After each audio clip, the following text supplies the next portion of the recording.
Bapak, Ibu, saudara-saudari sekalian, terpujilah Sang Buddha, Namo Buddhaya.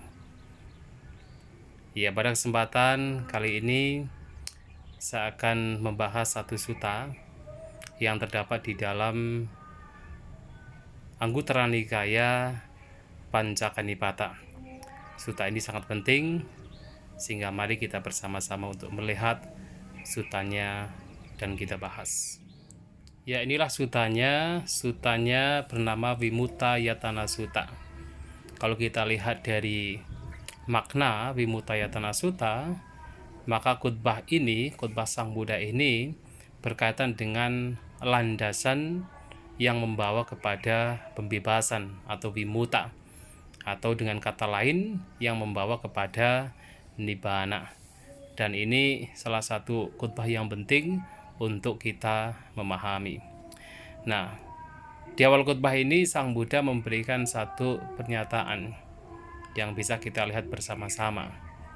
Panci mani bikawe vimutayatanani yataha bikuno apamattasa atapino pahitatasa viharato avimutang wa citang vimucati aparikhina wa ahasa wa parikhayang gachanti ananupatang wa anutarang yoga kepang anupapunati. Ya, bisa diartikan, wahai para biku, ini adalah 5 landasan yang membawa kepada pembebasan, yang mana ketika seorang biku berdiam dengan kewaspadaan, dengan ketekunan dan kesungguhan, maka batinnya yang belum terbebaskan menjadi terbebaskan. Noda-noda batin atau kotoran batin yang belum dihancurkan akan dihancurkan secara menyeluruh, dan keamanan dari belenggu yang tiada banding yang belum dicapai dapat tercapai. Nah, di sini secara sederhana adalah Sang Buddha memberikan yaitu 5 landasan yang membawa kepada pembebasan bagi seorang biku. Jadi karena pada waktu itu tentu yang disapa adalah para siswa beliau, yaitu para biku, maka di sini juga menggunakan sapaan para biku. Tetapi tentu ini bisa mengacu pada siapapun yang dengan 5 landasan ini, ketika orang demikian berdiam dengan kewaspadaan, ketekunan, dan kesungguhan dalam praktek dhamma, ia bisa terbebaskan, bisa melenyapkan kotoran batin, dan bisa mencapai pembebasan. Nah, jadi anutarang yoga gemang ini mengacu kepada nibbana. Nah, sekarang adalah apa 5 landasan ini yang disampaikan oleh Sang Buddha. Ya. Nah, di sini Sang Buddha menyatakan kata manibanja, apa yang 5? Ini yang pertama. Ida bikawe bikuno sata damang deseti hanya tarowa garudhaniyo sabrahmacari. Jadi di sini wahai para biku, sang guru Satta ini mengacu kepada Sang Buddha. Nah, Sang Buddha mengajarkan dhamma kepada seorang biku atau teman selibat yang lain yang berperan sebagai seorang guru mengajarkan dhamma kepada seorang biku. Jadi ada kasus di mana Sang Buddha mengajarkan dhamma atau barangkali biku lain mengajarkan dhamma kepada biku tertentu. Kemudian yata bikawe tasa bikuno satang damang deseti hanya tarowa garudhanyo sabrahmacari tata sotasming dame ata padisang wedicak hoti dhamma padisang wedicak. Nah, dikatakan bahwa dengan bagaimanapun, dengan cara bagaimanapun, wahai para biku, ketika sang guru atau Sang Buddha atau teman brahmacari atau teman selibat yang berperan sebagai seorang guru mengajarkan dhamma kepada biku tersebut, nah di sana biku tersebut dapat memahami makna di dalam dhamma tersebut dan dapat memahami yaitu dhamma, artinya ya memahami dhamma dalam artian baik secara detail maupun secara ringkas. Nah, jadi ketika Sang Buddha atau barangkali biku tertentu mengajarkan dhamma, Nah, biku tersebut yang mendengarkan Dhamma memahami Dhamma dengan baik, memahami makna dari Dhamma dengan baik. Nah, kemudian, kita lanjut. Dan menarik sekali di sini disampaikan bahwa taza ata padisang vedino Dhamma padisang vedino pamojang jayati. Nah, jadi ketika biku tersebut yang mendengarkan Dhamma dapat memahami makna dalam Dhamma tersebut, nah muncullah pamoja. Pamoja adalah kegembiraan. Ya, terkadang seringkali kita juga demikian pada saat kita mendengarkan pembabaran Dhamma dari siapapun, dari orang tertentu, muncullah kegembiraan. Nah, kemudian pamoditasa piti jayati. Dan ketika kegembiraan muncul, maka kegiuran juga muncul. Nah, jadi biasanya kalau sudah gembira maka menjadi tergiur ya. Nah, piti manasa kayu pasambati. Dan ketika muncul kegiuran maka jasmani menjadi tenang. Ya, jadi kalau batin kita, jasmani kita muncul kegiuran di dalam Dhamma, di dalam ajaran, di dalam kebenaran, maka jasmani juga menjadi tenang. Nah, pasata kayu sukang wededi. Dan ketika jasmani menjadi tenang, maka muncullah kebahagiaan, suka. Jadi orang demikian akan merasakan kebahagiaan. Dan sukino citang sama diati. Dan dengan batin yang bergembira, maka ia terkonsentrasi. Jadi ketika ia bergembira dalam Dhamma, batinnya juga terkonsentrasi. Nah, jadi di sini kasusnya adalah ada seseorang yang mendengarkan Dhamma dari Sang Buddha atau mungkin dari biku tertentu, dan ketika mendengarkan Dhamma ia mengerti maknanya. Nah, ketika mengerti maknanya muncullah kegembiraan, muncullah kegiuran, jasmani menjadi tenang, dan batinnya juga tentu berbahagia. Dan karena ia berbahagia, batinnya menjadi terkonsentrasi. Nah, di sini dikatakan bahwa dengan cara demikian ini juga menjadi landasan bagi pembebasan, landasan bagi seseorang untuk mencapai nibbana. Nah, di sini dalam bahasa palingnya persis seperti di atas. Nah, biku tersebut dengan landasan yang pertama ini ketika berdiam dengan kewaspadaan, dengan ketekunan, dengan kesungguhan, maka batinnya yang belum terbebaskan menjadi terbebaskan. Nah, kemudian kotoran batin yang belum dihancurkan mengalami kehancuran secara total. Kemudian ia mencapai yaitu yoga kemang, keamanan dari belenggu yang tiada tertandingi, yang belum dicapai dan dia mencapainya. Artinya ia mencapai kesucian arahanta. Nah, ini menjadi menarik karena kita mengerti bahwa pada zaman Sang Buddha ini juga banyak kasus di mana ada orang-orang yang hanya mendengarkan Dhamma dari Sang Buddha, kemudian mencapai kesucian. Apakah kesucian Sotapanna, Sakadagami, Anagami, bahkan ketika mendengarkan Dhamma bisa mencapai kesucian Arahanta. Dan karena kasus ini juga ada beberapa orang beranggapan, berarti kalau ingin mencapai kesucian terkadang tidak perlu bermeditasi. Buktinya mereka hanya mendengarkan Dhamma saja yang tengah dibabarkan mencapai kesucian. Bahkan beberapa mencapai kesucian Arahanta. Misalnya siapa? Misalnya adalah Pancawagya atau 5 siswa pertama dari Sang Buddha. Nah, di sana hanya mendengarkan khutbah yang disebut sebagai Anatta Lakkhana Sutta, kemudian mereka batinnya terbebaskan mencapai kesucian Arahanta. Batinnya terbebaskan dari semua kotoran batin.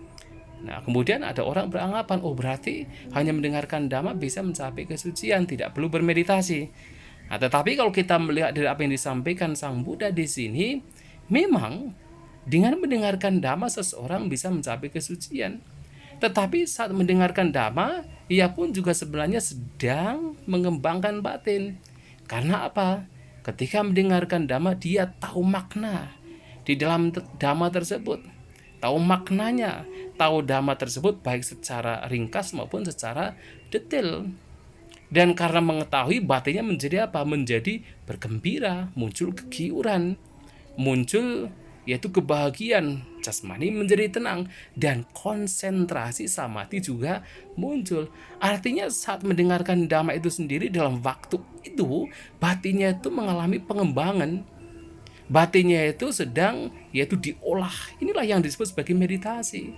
Karena meditasi dalam ajaran Buddha tidak hanya sekedar duduk diam, mata terpejam, tetapi sejauh mana dalam aktivitas apapun, termasuk ketika mendengarkan Dhamma, batinnya dijaga, yang dengan tujuan agar kotoran batin lenyap, agar kualitas-kualitas batin yang membawa kepada pembebasan, membawa kepada pelenyapan kotoran batin muncul dan berkembang. Nah, sehingga ketika mendengarkan Dhamma, batinnya sedemikian rupa diarahkan ke sana, itu adalah meditasi. Dan kasus ini adalah kasus yang disampaikan oleh Sang Buddha yang pertama, bahwa dengan mendengarkan Dhamma ini juga menjadi landasan bagi seseorang untuk mencapai yaitu pelenyapan kotoran batin. Nah, ini yang pertama. Kemudian yang kedua, jadi yang kedua ini sebenarnya bahasa palingnya saya singkat, karena yang bagian kedua ini Sang Buddha mengatakan bahwa dalam kasus yang ini seseorang tidak mendengarkan Dhamma. Tetapi justru kasus yang kedua adalah ada seseorang yang sedang membabarkan Dhamma kepada yang lain secara detail, sesuai dengan apa yang didengar dan apa yang dipelajari. Abi cako yata sutang yata pariyatang dhammang vittarina parisang deseti. Jadi kasusnya adalah, kalau di sini orang yang kedua adalah sedang membabarkan Dhamma secara detail, vittarena, ya sesuai dengan apa yang didengar, apa yang dipelajari, yata sutang yata pariyatang. Dan yata bikawe biku yata sutang yata pariyatang dhammang vittarena parisang deseti tata sotasming dhame ata parisang veti ca hoti dhamma parisang veti ca. Dan dengan cara bagaimanapun Pak, wahai para biku tersebut, karena ini adalah kasusnya adalah seorang biku, nah biku tersebut membabarkan Dhamma kepada yang lain secara komprehensif sesuai dengan apa yang didengar dan diketahui. Nah, di sana dia memahami makna dari Dhamma yang sedang diajarkan. Nah, kalau dalam kasus pertama kan mendengarkan Dhamma, kemudian memahami Dhamma yang sedang didengar. Tetapi dalam kasus kedua, sembari mengajarkan Dhamma, dia memahami Dhamma yang sedang diajarkan. Nah, ini penting. Karena apa? Karena memang di sutta tertentu Sang Buddha juga mengatakan bahwa salah satu manfaat dari mengajarkan Dhamma, membabarkan Dhamma adalah juga yang belum diketahui, yang belum jelas, yang belum clear, itu menjadi jelas. Mengapa bisa demikian? Karena mau tidak mau ketika seseorang membabarkan Dhamma, batinnya juga menyelidik lebih dalam ke dalam Dhamma tersebut, sehingga pemahaman Dhamma yang diajarkan juga semakin besar. Dan ia bisa pada saat mengajarkan Dhamma, ia juga merasakan yaitu kebahagiaan, ia juga memahami makna di dalam Dhamma tersebut lebih komprehensif lagi, lebih dalam lagi. Nah, kemudian dalam kasus ini sesungguhnya juga sama, ketika mengajarkan Dhamma dan memaknai Dhamma yang diajarkan, juga dalam batinnya muncul kegembiraan pamoja. Dan ketika pamoja muncul, maka muncullah piti, kegiuran. Dan ketika piti muncul, kegiuran muncul, badan jasmani menjadi tenang. Nah, dan ketika jasmani menjadi tenang, batin juga menjadi bahagia. Dan karena batinnya bahagia, batinnya juga menjadi terkonsentrasi. Nah, dari proses di mana orang membabarkan Dhamma hingga batinnya terkonsentrasi ini menjadi landasan bagi orang tersebut untuk terbebaskan. Nah, ini makanya membabarkan Dhamma juga salah satu cara yang membawa kepada pembebasan. Jadi kalau yang pertama adalah mendengarkan Dhamma, yang kedua adalah membabarkan Dhamma. Nah, ini yang kedua. Kemudian yang ketiga, nah ini juga saya singkat. Ya, jadi kasus yang ketiga itu bukan kasus yang pertama, bukan kasus yang kedua. Tetapi Sang Buddha mengatakan Api cako yata sutang yata pariyatang damang vitarena sajayang karoti. Nah, dalam kasus ini ada seseorang yang sedang melafalkan dhamma secara detail sesuai dengan apa yang didengar dan apa yang dipelajari. Nah, kalau tadi kan membabarkan dhamma kepada orang lain. Kalau di sini tidak membabarkan dhamma, tetapi melafalkan dhamma. Nah, artinya ia menguncarkan dhamma. Jadi apakah dengan membaca, apakah dengan menghafalkan dulu kemudian diuncarkan, dilafalkan keras-keras sambil meresapi apa yang diucapkan, apa yang dilafalkan. Nah, sehingga yata bikawe biku yata sutang yata pariyatang dhammang vitarena sajayang karoti tata sotasming dame atau parisang veticha hoti dhamma parisang veticha. Nah, di sini juga sama.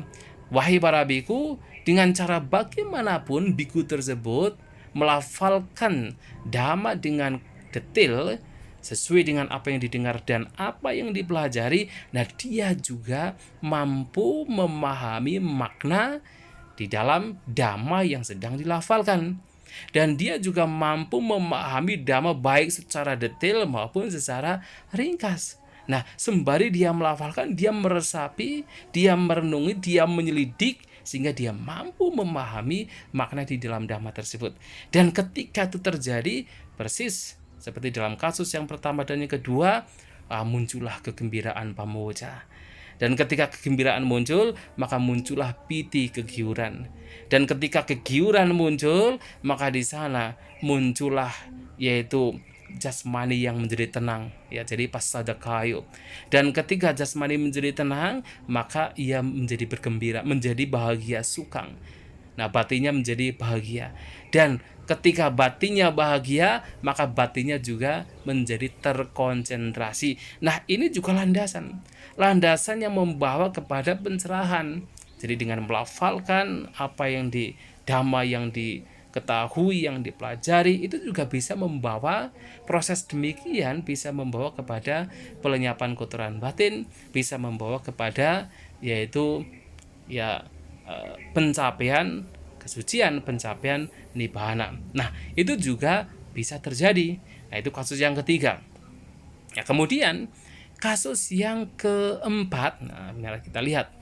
Nah, kasus yang keempat adalah tentu beda dengan kasus yang pertama. Nah, yang keempat di sini, api cako yata sutang yata pariyatang dhammang cetasa anuwita keti anuwicareti mana sanupikati.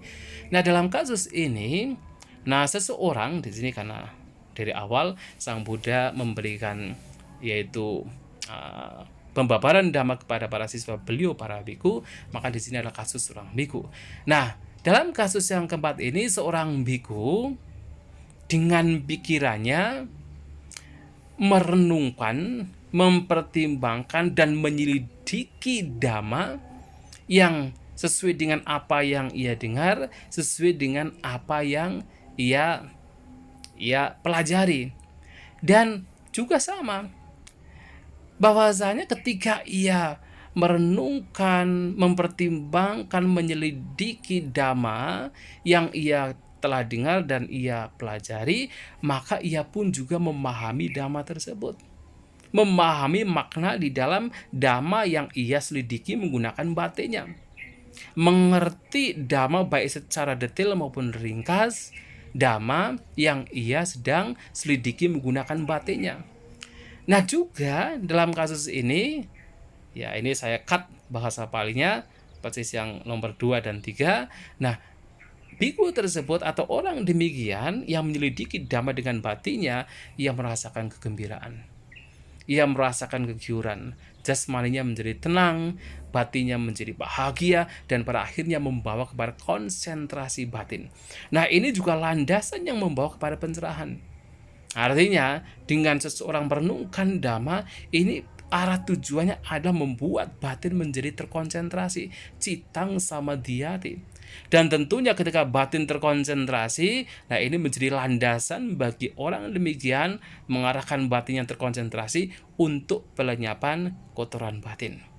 Nah, ini juga kasus yang perlu kita jadikan sebagai yaitu example sebagai keteladanan bahwa merenungkan Dhamma, menyelidiki Dhamma itu juga sangat penting, karena itu juga bisa membawa kepada batin yang bahagia, batin yang terkonsentrasi, dan menjadi landasan bagi pelenyapan kotoran batin. Ini yang keempat. Kemudian yang kelima, nah ini yang terakhir. Nah yang kelima di sini, api cak kuasanya tarang samadhi nimitang sugahitang hoti sumana sikatang supadharitang supati widang panyaya. Nah dalam kasus ini, seorang biku ya memegang dengan baik samadhi nimita. Nah samadhi nimita ini kalau diartikan secara harfiah adalah gambaran konsentrasi, tetapi ini mengacu pada objek yang membawa batin menjadi terkonsentrasi. Artinya dengan simpel objek meditasi, objek yang membawa kepada konsentrasi. Nah, dalam kasus ini ada seorang biku yang memegang dengan baik, memperhatikan dengan baik, bearing atau katakan ya membawa dengan baik, dan supati widang menembus dengan baik melalui wisdom, melalui kebijaksanaan objek meditasi. Dan ketika itu dilakukan, ia pun juga bisa memahami makna di dalam Dhamma yang tentunya berkaitan dengan objek meditasi yang ditembus dengan baik melalui kebijaksanaan. Nah ini yang biasanya mengacu kepada meditasi secara umum. Artinya kita bermeditasi menggunakan objek keluar masuknya nafas.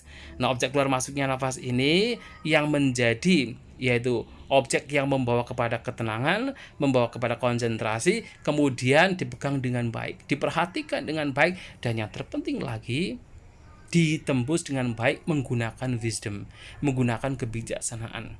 Dalam hal ini tentu adalah mengacu kepada bahwasanya orang melihat objek yang membawa kepada konsentrasi samadhi nimitang dari sisi anicca, dukkha, dan anatta.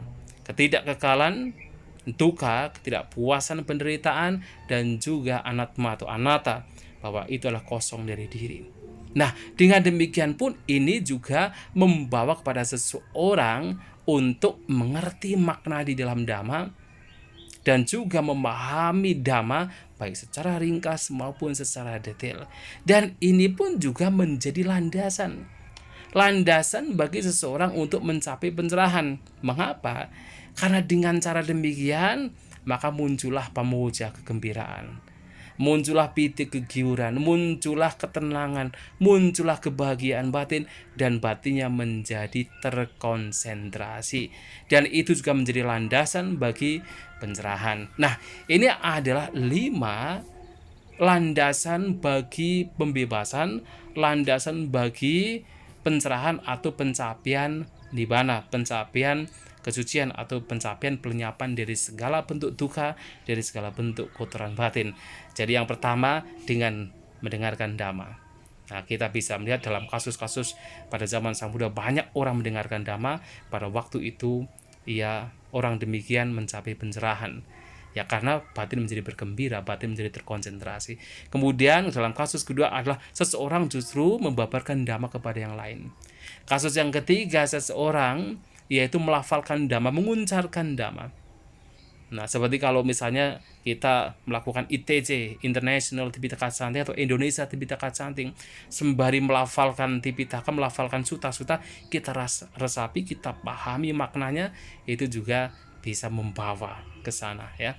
Jadi itu yang ketiga. Yang keempat adalah dengan cara menyelidiki Dhamma melalui batinnya ya, itu cara yang keempat. Yang kelima adalah dengan memegang secara baik objek meditasi, objek konsentrasi, dan ditembus dengan baik melalui kebijaksanaan. 5 cara ini bisa digunakan yang nantinya membawa kepada yaitu pembebasan. Tetapi tentu syaratnya adalah ya orang demikian adalah orang yang artinya berdiam dengan kewaspadaan, abbamata, dengan ketekunan, attapino, dan dengan kesungguhan pahitata. Nah, artinya orang yang memang sungguh-sungguh tekun, waspada terhadap Dhamma. 5 hal ini akan membawa kepada pencerahan. Itulah Bapak Ibu Saudara-saudari sekalian, yang mana baik untuk kita perhatikan di dalam kita, yaitu dalam kita memahami Dhamma. 5 hal ini patut untuk kita pahami. Demikian, semoga bermanfaat. Semoga kita semua maju dalam Dhamma. Semoga batin kita memahami Dhamma dengan baik. Sabe sata bhavantu sukhitata. Semoga semua makhluk berbahagia.